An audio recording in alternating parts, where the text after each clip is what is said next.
Hi friends, मेरे digital classes में आप लोग का बहुत बहुत स्वागत करता हूं। तो फ्रेंड्स, चलिए छत्तीसगढ़ के क्वेश्चन स्टार्ट करते हैं। तो आप शाम को मैंने आपका छत्तीसगढ़ के जो महत्वपूर्ण 2022 के करंट अफेयर्स डाला हूं, जो कि आपके एग्जाम में डायरेक्ट पूछा जाएगा। सभी क्वेश्चन जितना भी करंट अफेयर्स को वीडियो 5 बजे डाला है, सभी क्वेश्चन इंपॉर्टेंट है। एक बार उसको जाके देख लीजिएगा, आपको सभी क्वेश्चन इंपॉर्टेंट है जो आपको एग्जाम पे बेस पे तैयार किए गए क्वेश्चन है। तो चलिए आज हम फिर से स्टार्ट करते हैं आज के सेशन। आपको छत्तीसगढ़ के क्वेश्चन है हमारा। तो यहाँ पे 330 तक क्वेश्चन शायद किए थे, तो यहाँ से हम आगे बढ़ेंगे। तो क्वेश्चन हमारा, कौन सा छत्तीसगढ़ का आभूषण गले में पहनते हैं? तो आपका नांगमोरी, एठी, सूतिया, तरकी। तो इसका सही आंसर हो जाएगा सूतिया। जी हाँ, आभूषण है जो आपका सूतिया जो है आपके, यह छत्तीसगढ़ का आभूषण है जिसे आपके गले में इसको पहना जाता है। तो सूतिया याद रखिएगा। तो इसको गले में पहन जो कि इसको पहना जाता है हमारे छत्तीसगढ़ अंचल में। तो इसका सी ऑप्शन सही हो जाएगा। अगला क्वेश्चन देखते हैं, किसने अक्षय ऊर्जा पर छत्तीसगढ़ ही के लिए छत्तीसगढ़ के लिए राष्ट्रीय पुरस्कार फरवरी 2015 में प्रधानमंत्री से प्राप्त किया था? तो उस टाइम का क्वेश्चन है। अक्षय ऊर्जा में इन्हें आपके जो अमन कुमार है, इन्होंने जो कि यह राष्ट्रीय पुरस्कार जीता था। अगला क्वेश्चन देखते हैं, छत्तीसगढ़ में धान के छिलके या बायोमास में कितना यहाँ पे जो विद्युत उत्पादन हो रहा है? तो धान के छिलके से यहाँ पे कितना विद्युत उत्पादन हो रहा है? तो आपके 260 मेगावाट, 160 मेगावाट, 290 मेगावाट, या डी है 360 मेगावाट। तो इसका थर्ड आपका बी ऑप्शन सही हो जाएगा, 160 मेगावाट। तो यहाँ आपके जो 160 जो मेगावाट है आपके धान के छिलके से जो कि विद्युत उत्पादन किया जा रहा है। तो इससे जो आपका 160 मेगावाट बिजली इसमें जो कि उत्पादन हो रहा है धान के छिलके से। तो याद रखिएगा, इसका भी ऑप्शन सही, मोस्ट इम्पोर्टेंट क्वेश्चन है। अगला क्वेश्चन देखते हैं, छत्तीसगढ़ में गरीबी रेखा के नीचे रहने वाले परिवारों को प्रति माह कितनी यूनिट बिजली मुफ्त में दी जाती है? मोस्ट इम्पोर्टेंट क्वेश्चन, आपके पीएससी में इसको क्वेश्चन को पूछा गया है। तो इम्पोर्टेंट क्वेश्चन बन सकता है, आपके एग्जाम में डायरेक्ट पूछा जा सकता है। तो आपके 35 यूनिट, 30 यूनिट, 40 यूनिट या 45 यूनिट। तो इसका सही ऑप्शन हो जाएगा 40 यूनिट। तो छत्तीसगढ़ में जो गरीबी रेखा के नीचे रहने वाले जो परिवार में यहाँ पे छत्तीसगढ़ सरकार द्वारा प्रति माह यहाँ पे जो कि बिजली में यूनिट बिजली मुफ्त दिए जाते हैं। तो इसका सही ऑप्शन हो जाएगा 40 यूनिट, जो कि यहाँ 40 यूनिट बिजली मुफ्त दी जाती है प्रति माह आपके राज्य सरकार द्वारा। तो इसका सी ऑप्शन याद रखिएगा 40 यूनिट, इसका सही आंसर हो जाएगा। अगला क्वेश्चन देखते हैं, वर्ष 2001 से 2011 की अवधि में किस जिले में जनसंख्या वृद्धि दर कम रही थी? तो आपके नारायणपुर 19.49%, दंतेवाड़ा 15.56%, या सी है आपके बस्तर 17.83%, या कोरिया आपका 12.40%। तो इसका सही ऑप्शन हो जाएगा आपके कोरिया। यहाँ पे 12.40% जो जनसंख्या है वृद्धि दर, यहाँ आपका 2001 से 2011 के बीच की अवधि का डेटा है। तो जनसंख्या वृद्धि है सबसे जो दर है कम कहाँ पे है? तो आपके कोरिया में है, 12.40% यहाँ की जनसंख्या वृद्धि दर सबसे कम है। तो याद रखिए, मोस्ट इंपॉर्टेंट क्वेश्चन कोरिया। यहाँ पे डाटा को याद रखिएगा, मोस्ट इंपॉर्टेंट क्वेश्चन। तो इसका डी ऑप्शन सही हो जाएगा। अगला क्वेश्चन देखते हैं, जनगणना 2011 के अनुसार भारत में कितने ज़िले हैं? तो आपके 2011 के जनगणना के अनुसार भारत में कितने ज़िले हैं? तो इसका डी ऑप्शन सही हो जाएगा। जनगणना 2011 के अनुसार भारत में 640 ज़िले थे, परंतु 2014 में कुल 676 ज़िले हो गए थे, उस टाइम का डाटा है। अगला क्वेश्चन देखते हैं, मोस्ट इम्पोर्टेंट क्वेश्चन, भारत में प्रथम न्यूक्लियर ऊर्जा स्टेशन की जो स्थापना कहाँ हुई है? तो आपके कोटा, पलक्कड़, तारापुर या नरोरा मत। इसका सी ऑप्शन सही हो जाएगा तारापुर। तारापुर कहाँ है? तो आपके तमिलनाडु में है। तो यहाँ पे भारत में प्रथम न्यूक्लियर ऊर्जा स्टेशन कहाँ स्थापना हुई है? तो तारापुर में हुई है। तो इसका सी ऑप्शन याद रखें, वनडे एग्जाम पे पेज पे बहुत इंपॉर्टेंट क्वेश्चन है। तो भारत में न्यूक्लियर ऊर्जा स्टेशन की स्थापना कहाँ हुई थी? तारापुर में ही। तो इसका सी ऑप्शन सही हो जाएगा। अगला क्वेश्चन देखते हैं, भारत में प्रति हेक्टेयर चावल का औसत उत्पादन, ये तो आपका 2013-14 क्वेश्चन है। तो उस टाइम आपका 2419 किलोग्राम है। अगला क्वेश्चन देखते हैं, मोस्ट इंपॉर्टेंट क्वेश्चन, कौन सा बांध सिंचाई के लिए नहीं है? तो शिव समुद्रम, भवानी सागर, कृष्णराज सागर या भाखड़ा नांगल। तो इसका ए ऑप्शन सही हो जाए। जो शिव समुद्रम है, यह जो बांध है जो कि सिंचाई के लिए इसका उपयोग नहीं किया जाता है। बाकी भवानी सागर, कृष्ण सागर और भाखड़ा नांगल, ये तीनों आपका बी, सी और डी आपके बांध जो इसके जो पानी है इसको सिंचाई के लिए उपयोग किया जाता है। बाकी जो शिव समुद्रम है जो कि इस बांध के पानी को इसके लिए उपयोग नहीं किया जाता है। इसका ए ऑप्शन जो कि सही हो जाएगा। अगला क्वेश्चन देखते हैं, राज्य विधान परिषद के विषय में सही क्या है, तो यहाँ पे जो सही है जो उसको पूछा है, तो राज्य विधानसभा परिषद के बारे में पढ़ते हैं। तो यहाँ इसका जो कार्यकाल है 6 वर्ष का होता है। यह एक स्थायी सदन है। ये थर्ड है आपका, यह भंग नहीं किया जा सकता इसको। या इसमें फोर्थ है आपका 1/6 सदस्य स्थानीय संस्थाओं द्वारा निर्वाचित होते हैं। या आपका पाँचवा 1/6 सदस्य विधानसभा द्वारा निर्वाचित होते हैं। तीसरा और छठवा है आपका प्रति दूसरे वर्ष इसके 1/3 सदस्य सेवानिवृत्त हो जाते हैं।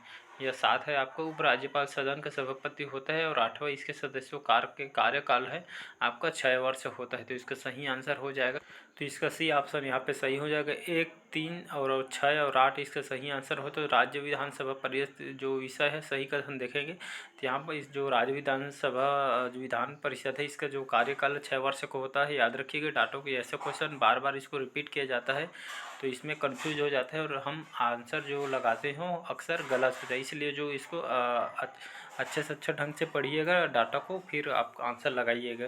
तो राज्य विधान परिषद की जो कार्यकाल है 6 वर्ष को होता है। और आपका ये जो कि थर्ड है आपको, यहाँ भंग नहीं किया जा सकता इसको। और इसको आपका प्रति दूसरे वर्ष इसके 1/3 सदस्य यहाँ पे सेवानिवृत्त हो जाते हैं। और इसके बाद जो इसका 8वां इसके सदस्यों कार्यकाल 6 वर्ष होता है। तो इसका 1, 3, 6 और 8 इसका सही आंसर हो जाएगा। ऐसे क्वेश्चन जो कि कंफ्यूज करने के लिए आते हैं, तो इसमें कंफ्यूज हो जाता है और हम ऑप्शन जो है गलत लगा देते हैं। तो डाटा को अच्छे से जो कि पढ़ा कीजिए और ऐसे टाइप के क्वेश्चन ज़्यादा अटेम्प्ट करिए, जो कि मॉक टेस्ट लगाएंगे तो आपको क्वेश्चन सही हो जाएगा। अगला क्वेश्चन देखते हैं। पशु संगणना 2007 के अनुसार छत्तीसगढ़ राज्य पशु की संख्या का सही क्रम, तो ये आपका इसका ये ऑप्शन सही हो जाएगा। गाय, बैल, बकरी और बकरियां, भैंसवंशी, इसका 2007 का क्वेश्चन है, तो इसका ये ऑप्शन सही हो जाएगा। अगला क्वेश्चन देखते हैं। किस पारंपरिक छत्तीसगढ़ी लोकगीत में गंगा का नाम बार बार आता है? पीएससी में क्वेश्चन पूछा गया है, याद रखिएगा। तो आपके जवारा, भोजली, सोहर या सुआ गीत में, तो इसका भी ऑप्शन सही हो जाए। जो भोजली गीत है, तो इस गीत में जो कि पारंपरिक छत्तीसगढ़ी जो लोकगीत है, जो कि गंगा का नाम बार बार आता है, तो किस में बार बार आता है? तो आपके जो भोजली है छत्तीसगढ़ी लोकगीत है, इसमें गंगा का जो नाम है बार बार आता है। तो इसका भी ऑप्शन याद रखिएगा, सही हो जाएगा भोजली, जो कि हमारे छत्तीसगढ़ अंचल में आपका छत्तीसगढ़ी लोकगीत इसको गाया जाता है। अगला क्वेश्चन देखते हैं। युवा गृह घोटुल की युवती सदस्यों के प्रमुख होती हैं। ये भी पीएससी में पूछा, कोई पीएससी और व्यापम में पूछा गया कोई क्वेश्चन है। तो बाली फूल, केवरा, बेलोसा या आपका मोटियारिन, जिसका डी ऑप्शन सही हो जाएगा मोटियारिन। तो युवा गृह घोटुल के जे आपके जो युवती सदस्यों के प्रमुख होती है उसे आपका जो कि मोटियारिन कहा जाता है। तो इसका डी ऑप्शन याद रखिएगा। अगला क्वेश्चन देखते हैं। तो लाखड़ी क्या है? तो आपकी संख्या एक कीड़ा है या एक दल है या लाख की एक चूड़ी है? तो इसका जो लाखड़ी है क्या है? तो आपकी यह एक ताल की प्रकार है जिसे लाखड़ी के नाम से जाना जाता है। तो इसका सी ऑप्शन सही हो जाएगा। अगला क्वेश्चन देखते हैं। 34 क्वेश्चन है। गोंचा पर्व किस माह में मनाया जाता है?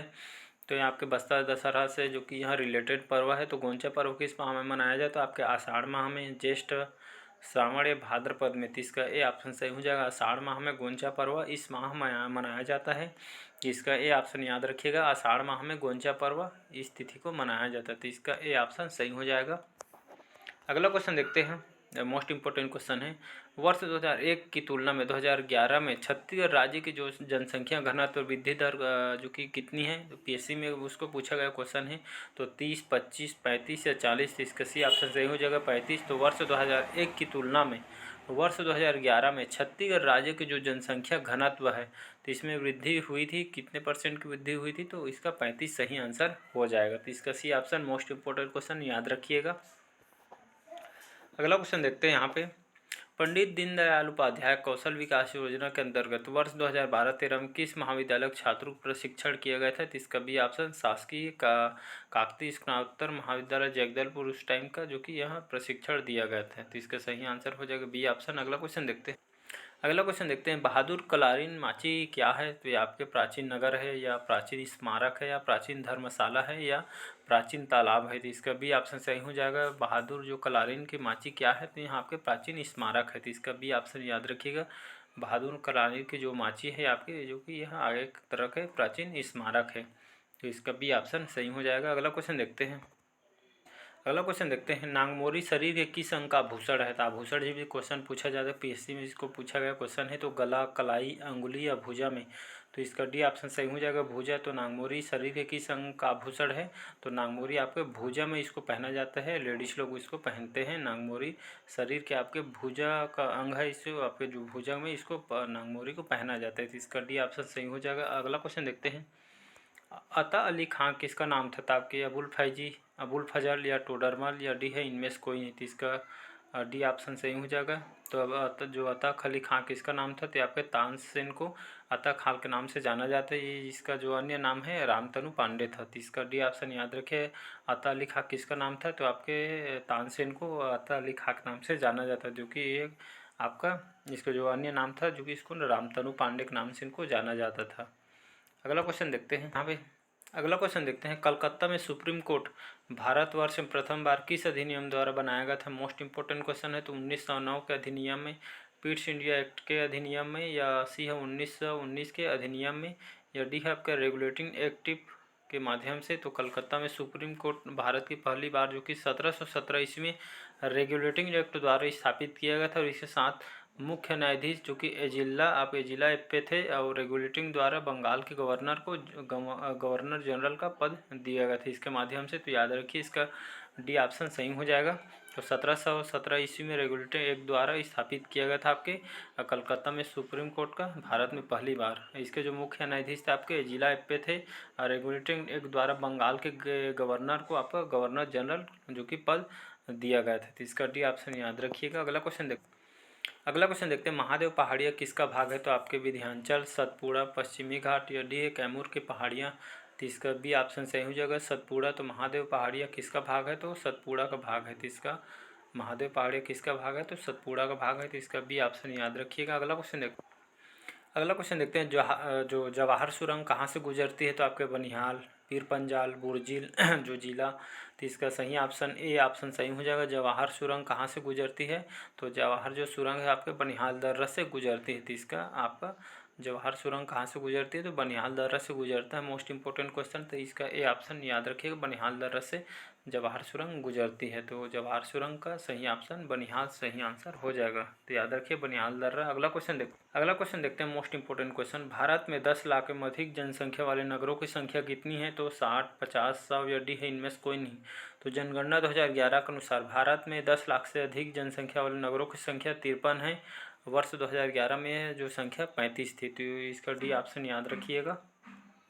अगला क्वेश्चन देखते हैं, बिलासपुर जिले में निम्न स्थानों पर औद्योगिक या इंडस्ट्रियल एरिया जो कि स्थापित किया गया है? तो सिरगिट्टी, तिफरा, चकरभाठा या कोनी? तो यहाँ पे जो सही ऑप्शन हो जाएगा ए ऑप्शन 1 और 2। तो बिलासपुर जिले में यहाँ पे सिरगिट्टी और तिफरा में यहाँ पे औद्योगिक क्षेत्र या इंडस्ट्रियल एरिया स्थापित किया गया है। तो याद रखिएगा, सिरगिट्टी और तिफरा में यहाँ पे जो कि इंडस्ट्रियल एरिया स्थापित किया गया बिलासपुर के। तो इसका 1 और 2 इसका सही आंसर हो जाएगा, ए ऑप्शन याद रखिएगा। अगला क्वेश्चन देखते हैं यहाँ पे, छत्तीसगढ़ के कौन से लेखक छंद शास्त्री हैं? तो पद्मलाल, पुन्नालाल बख्शी, बलदेव प्रसाद मिश्र, माधवराव सप्रे, या डी है जगन्नाथ प्रसाद भानु जी? तो इसका सही जो ऑप्शन है इसका ए ऑप्शन सही हो जाएगा। जो पद्मलाल, पुन्नालाल जो बख्शी जी हैं, जो छत्तीसगढ़ के छंद शास्त्री हैं। तो याद रखिए, मोस्ट इंपोर्टेंट क्वेश्चन पीएससी में इसको पूछा गया है। तो छत्तीसगढ़ के पद्मलाल, पुन्नालाल जो बख्शी हैं लेखक हैं, जो कि एक छंद शास्त्री हैं। तो इसका ए ऑप्शन याद रखिएगा। अगला क्वेश्चन देखते हैं, भारत में निम्न में से कौन सा राजकोषीय नीति जो कि निरूपित करता है? तो वित्त आयोग, वित्त मंत्रालय, भारतीय रिजर्व बैंक, या डी है योजना आयोग? तो इसका बी ऑप्शन सही हो जाएगा, वित्त मंत्रालय। तो भारत में वित्त मंत्रालय है जो इसको द्वारा राजकोषीय नीति निरूपित करता है आपके वित्त मंत्रालय द्वारा। तो इसका बी ऑप्शन याद रखिएगा, भारत में वित्त मंत्रालय द्वारा राजकोषीय नीति जो कि निरूपित करता है। तो इसका बी ऑप्शन वित्त मंत्रालय सही आंसर हो जाएगा, जो कि राजकोषीय नीति निरूपित करता है। अगला क्वेश्चन देखते हैं, इस राज्य के निम्न की किस व्यक्ति ने मई 1936 में मध्य प्रांत के गवर्नर का अस्थायी कार्यभार ग्रहण किया था? तो पंडित रविशंकर शुक्ला जी ने, ठाकुर लाल छेदीलाल जी ने, या ई राघवेंद्र राव, या डी है घनश्याम सिंह गुप्त जी ने? तो इसका जो सही आंसर हो जाएगा आपका ई राघवेंद्र राव जी। इन्होंने आपके 1936 में मध्य प्रांत के गवर्नर के अस्थायी कार्यभार इन्होंने ग्रहण किया था, ई राघवेंद्र राव। याद रखिएगा, सी इसका सही आंसर हो जाएगा। तो इन्होंने 1936 में मध्य प्रांत के गवर्नर का अस्थायी जो कि कार्यभार इन्होंने ग्रहण किया था। ई राघवेंद्र राव नाम को याद रखिएगा, डाटा बहुत ज़रूरी है, याद रखिएगा। तो ये थे इम्पोर्टेंट क्वेश्चन आपके छत्तीसगढ़ के। तो अगर चैनल में नए होंगे चैनल को सब्सक्राइब करके रख लीजिएगा ताकि आप तक नोटिफिकेशन जो कि पहुंच पाए, और ज़रूरतमंदों तक शेयर की ताकि उन लोग भी इसका लाभ उठा पाएँ। और अब प्रीवियस ईयर को क्वेश्चन भी अटेम्प्ट करते चलिए, जो कि यहाँ से जो क्वेश्चन बताया जाए सभी क्वेश्चन इंपॉर्टेंट और कहीं ना कहीं किसी न किसी एग्जाम में इसको पूछा गया है। तो इम्पोर्टेंट क्वेश्चन है जो कि आपको मॉक टेस्ट लगाते चलिए ताकि आपको रिवाइज भी होगा और जो कि क्वेश्चन भी बनेगा। तो चलिए, अगर अच्छा लगे चैनल को लाइक सब्सक्राइब कमेंट कीजिए। तो आज के लिए बस इतना ही, नेक्स्ट पार्ट में मिलते हैं। और बेस्ट आप लक, पढ़िए, अच्छे टाइम लगाइए पढ़ाई में अच्छा से अच्छा। तो चलिए बस आज इतने, थैंक यू।